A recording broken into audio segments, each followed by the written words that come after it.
No, I didn't agree with the war, but the fact of the matter is, I was a young man of a certain age and my country was at war, and I would have a choice to make. Was I going to participate or was I not going to participate? And I would remember that choice for the rest of my life.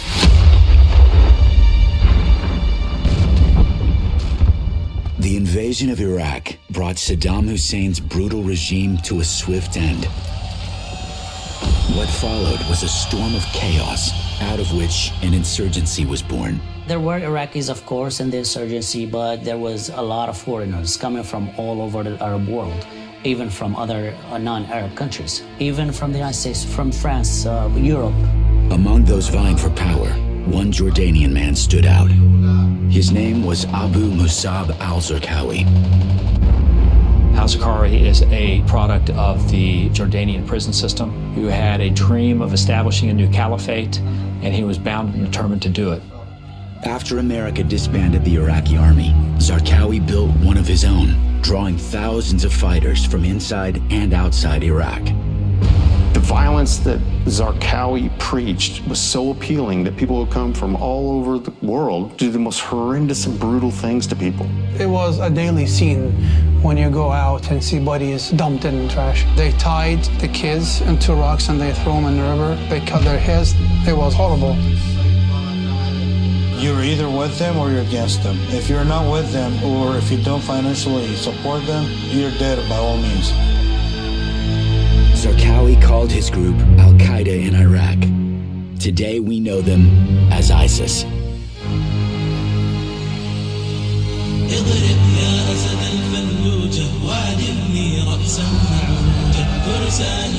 In the spring of 2004, Iraqi nationalists and Zarqawi's growing army seized control of Fallujah, just miles from the capital. These terrorists were armed to the teeth. No one could fight against them. Fallujah kind of was pushing a lot of danger into the country, pumping, constantly pumping.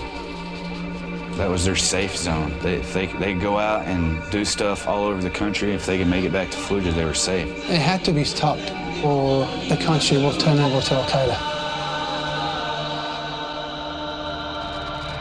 By October of 2004, Iraq's prime minister ordered civilians out of Fallujah so Iraqi and coalition forces could retake the city. We are determined to clean Fallujah from terrorists. 90% of the population left the city, while thousands of insurgents turned it into a fortress. Early on November 9th, American and Iraqi troops entered Fallujah side by side. The next 6 days would be among the bloodiest in half a century.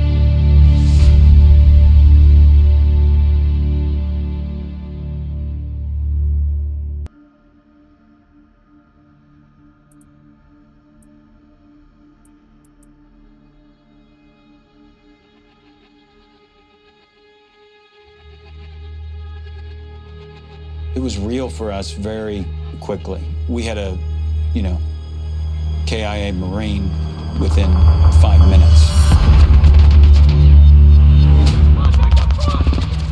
That city was 100% controlled by insurgency. We would find a head in the street and there was no body. And we would find a body and there was no head.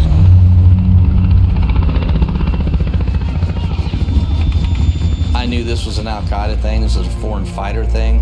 I knew this was whoever the hell wanted to fight us in the whole world was coming to Fallujah. Early in the morning of November 9th, 6 battalions of American and Iraqi forces began pushing south to clear all insurgents from Fallujah. The only way you can clear a city is you have to search every house, you have to search every room, and you have to root out every insurgent. They'd remain static in a building, knowing that they're probably not going to live. They may not even have a way back out, but they're so heavily fortified that you have to go in there and get them. Every time we would go into one of those buildings, you never know what to expect. It's different every single time. The only constant was, the fear, the adrenaline, the unknown. We sustained hundreds of casualties. I mean, one guy in a building could take out a fire team. The first objective for Regimental Combat Team 1 was to retake the Jolan district. Jolan district was a district where that was kind of Al-Qaeda's headquarters. And we knew that it was going to get hairy down there. There was still that sense of fear as we pulled into the city. I mean, it just grips you. It was pitch black that night. Pitch black, because they did the attack on no moon, no illumination at all.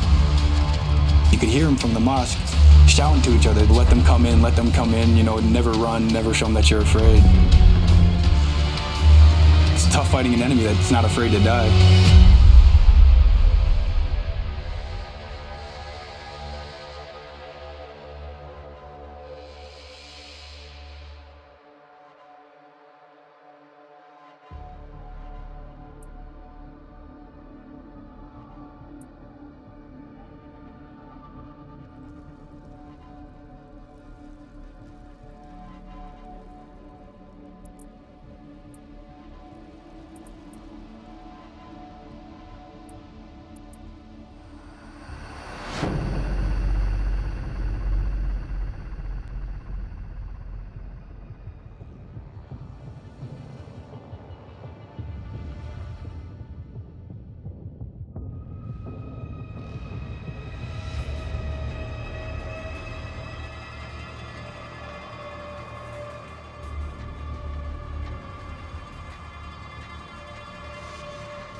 Copy, Beowulf.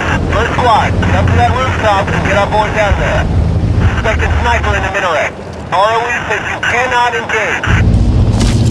Let's go. First squad, off the mic.